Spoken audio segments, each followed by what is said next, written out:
Hi friends, எல்லாருக்கும் வணக்கம். Welcome to Aara Terrace. நான் தான் உங்க ஃப்ரெண்ட் முத்துராஜா ராஜேந்திரன்.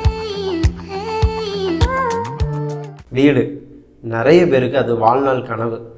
தன்னோட வாழ்க்கை முழுக்க அவங்க சம்பாதிச்ச பணம் அதையும் தாண்டி கூடுதலாக பேங்க்கில் லோன் வாங்கி கடைசி அவங்க கொண்டு போய் அந்த பணத்தை எல்லாத்தையும் எங்கே போய் இன்வெஸ்ட் பண்ணுவாங்க அப்படின்னா ஒரு வீட்டில் தான் போய் இன்வெஸ்ட் பண்ணுவாங்க. எதனால் அப்படின்னா அவங்க கஷ்டப்பட்டு சம்பாதிச்ச பணத்தையும் சேர்த்து கடனையும் சேர்த்து எதுக்கு வீட்டில் போய் போடுறாங்க அப்படின்னா வீடுங்கிறது ஒரு ப்ராப்பர்ட்டி. அந்த ப்ராப்பர்ட்டி அவங்க காலத்துக்கு அப்புறமும் சரி அவங்களோட ஜென்ரேஷனுக்கு அது ரொம்பவே சப்போர்ட்டிவாக இருக்கும். அதனால் அந்த வீடுங்கிற விஷயத்த எல்லாருமே ரொம்ப ரொம்ப ரொம்ப நெருக்கமாக வச்சுப்பாங்க. அந்த வீட்டில் தான் அவங்களுக்கு நல்லது கெட்டது இன்பம் துன்பம் எல்லாமே அடங்கியிருக்கும். ஏன் அப்படின்னா அவங்களோட ஃபேமிலி மெம்பர்ஸ் எல்லாமே ஒரு சேர வாழ்கிற இடம் அதுதான். காலையிலேருந்து நைட்டு வரைக்கும் ஓடி ஓடி ஓடி உழைச்சாலும் கடைசியாக அவங்க உட்கார்ற ஒரு இடம், நிம்மதியாக தூங்குற ஒரு இடம் அந்த வீடு தான். அந்த வீட்டில் உள்ள ஃபேமிலி மெம்பர்ஸ்குள்ளே ஒரு சின்ன ஒரு பிரச்சனை அப்படின்னாலும் நம்மளால் ஒரு வேலையை முழுசாக பண்ண முடியாது. மைண்ட் அப்செட்டாக இருக்கும். எடுத்த ஒர்க்கை நம்மளால் சக்ஸஸ்ஃபுல்லாக பண்ணி முடிக்க முடியாது. இந்த மாதிரி நிறைய விஷயங்கள் இருக்கும். ஒரு ஃபேமிலி மெம்பர்ஸ்க்கு உள்ள பிரச்சனையினாலே இந்த அளவுக்கு அவங்க பாதிக்கப்படுறாங்க அப்படின்னா அவங்க டெய்லி தங்குற இடம் அந்த வீட்டில் ஒரு பிரச்சனை அப்படின்னா அவங்களால எப்படி தாங்க முடியும்? எஸ், வீட்டில் பிரச்சனைனாலே தாங்க முடியாதவங்க வீடே பிரச்சனையாக இருந்தால் எப்படி ஃபேஸ் பண்ணுவாங்க? இவ்வளோ கஷ்டப்பட்டு உழைச்சி சம்பாதிச்சு கூடுதலாக கடன் வாங்கி மொத்தமாக ஒரு இடத்துல போய் வீடுங்கிற ஒரு விஷயத்தில் போட்டதுக்கு அப்புறமும் அவங்களுக்கு அந்த இடத்துல நிம்மதி இல்லை அப்படின்னா அவங்களால என்ன பண்ண முடியும்? மழை காலத்தில் சீலிங்லாம் ஒழுக ஆரம்பிச்சிருச்சு அப்படின்னா அவங்க நிம்மதியாக தூங்குற இடத்துலையும் அவங்களுக்கு பிரச்சனை தான் இருக்கும். ஸோ நிம்மதியாக தூங்க கூட முடியாது, நிற்க முடியாது, உட்கார முடியாது, சாப்பிட முடியாது. ஒரு மனுஷன் அந்த மனுஷனாகவே இருக்க முடியாது. இதே மாதிரி நிம்மதி இல்லாமல் கஷ்டப்பட்டுட்டு இருக்க ஒவ்வொருத்தங்களோட ஃபீலிங்ஸையும் புரிஞ்சுக்கிட்டு மனசார நாங்கள் ஒர்க் பண்ணி கொடுக்குறோம். Terrace water proofing. டெரஸ்லேருந்து தண்ணி கொஞ்சம் கூட கீழே இறங்காமல் எப்படி ஸ்டாப் பண்ணுறது அப்படின்னு நம்ம நிறைய வீடியோஸ் பார்த்துட்டோம். அந்த எல்லா வீடியோஸும் எங்களோட ஒர்க்கை நாங்கள் வெளியில் காமிக்கிறோம் அப்படிங்கிறத விட உங்களோட பிரச்சனைக்கு ஒரு தீர்வு நாங்கள் கொடுத்துருக்கோம் அப்படிங்கிற சந்தோஷம் உண்மையில எங்களுக்கு ரொம்பவே பெருசுங்க.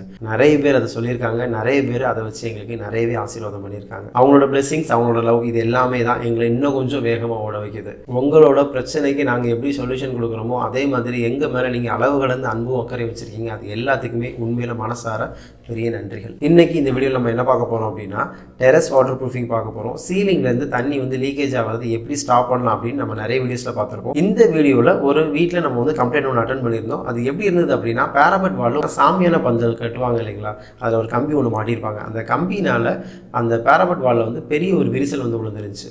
அந்த விரிசலை நம்ம கிரவுட் இன்ஜெக்ஷன் மூலமாக நம்ம அட்டன் பண்ணியிருந்தோம். அந்த கிரவுட் இன்ஜெக்ஷன் எப்படி பண்ணுறோம் அப்படிங்கிறது செப்பரேட்டாகவே இதுக்கு முன்னால் நம்ம வீடியோ போட்டிருக்கோம். அந்த லிங்க் வேணால் டிஸ்கிரிப்ஷனில் தரேன், அதை நீங்கள் கிளிக் பண்ணி பாருங்கள். அதுக்கப்புறம் ஓடிஎஸ் நிறைய கொடுத்துருக்காங்க. வெளிச்சம் உள்ளே வரணும் அப்படிங்கிறதுக்காக கொடுத்துருக்காங்க. அந்த வெளிச்சம் உள்ளே வரதுக்காக கொடுத்த இடத்துல அந்த கண்ணாடிக்கும் அந்த சிமெண்ட்டுக்கும் நடுவில் சரியாக பாண்டிங் ஆகாமல் உள்ளே தண்ணி நிறையவே லீக்கேஜ் ஆக ஆரம்பிச்சிருச்சு. அந்த கண்ணாடியை சுற்றி நம்ம மிஷின் போட்டு எடுத்து அதில் சீலண்ட் வச்சு அட்டன் பண்ணி அதுக்கப்புறம் டோட்டல் டெரஸுமே எப்படி வாட்டர் ப்ரூஃபிங் பண்ணுறோம் அப்படிங்கிறத அந்த வீடியோ நம்ம பார்க்க போகிறோம். டெரஸ் வாட்டர் ப்ரூஃபிங் பண்ணுறதுக்கு எந்த அளவுக்கு க்ளீன் பண்ணணும், எந்த அளவுக்கு நம்ம கிராக் அட்டன் பண்ணணும், எந்த அளவுக்கு அதுக்கு ஃபவுண்டேஷன் ஒர்க் தேவை அப்படிங்கிறது நம்ம இன்னொரு வீடியோ நம்ம ஷேர் பண்ணியிருக்கோம். அந்த வீடியோ லிங்க் நான் உங்களுக்கு கீழே தரேன், கிளிக் பண்ணி பாருங்கள். அதை பற்றி நம்ம டீட்டெயிலாகவே பேசிட்டதுனால அந்த ஒர்க் எதுவுமே இங்கே நான் உங்களுக்கு பெருமளவு காட்டலை. டேரெக்டாகவே நம்ம கோட்டிங் அடிக்கிறது உங்களுக்கு காமிச்சிருக்கோம்.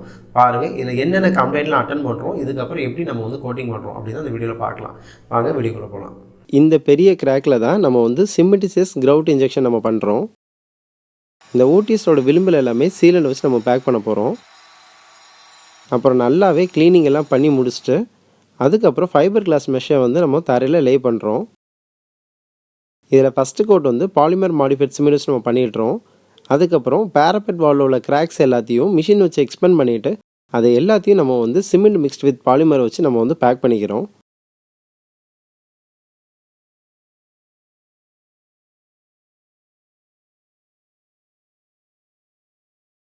ஓடிஎஸ் எல்லாமே பேக் பண்ணி முடிச்சாச்சு.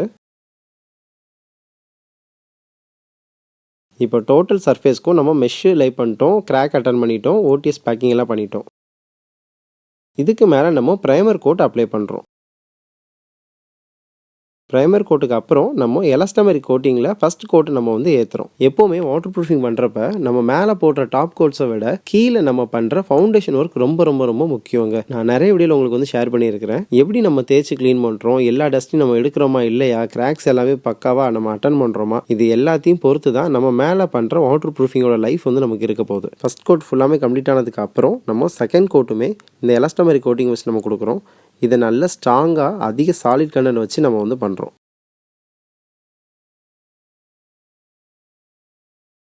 இந்த ஒர்க் நல்லா தெரிஞ்சு அப்ளிகேட்டரை வச்சு நீங்கள் ஒர்க் பண்ணுங்கள். நார்மல் பெயிண்டரோ நார்மல் மேஷனோ வச்சு நீங்கள் ஒர்க் பண்ணீங்க அப்படின்னா கண்டிப்பாக ஃப்யூச்சரில் வந்து கம்ப்ளைண்ட் வரதுக்கு நிறையவே சான்சஸ் இருக்குது.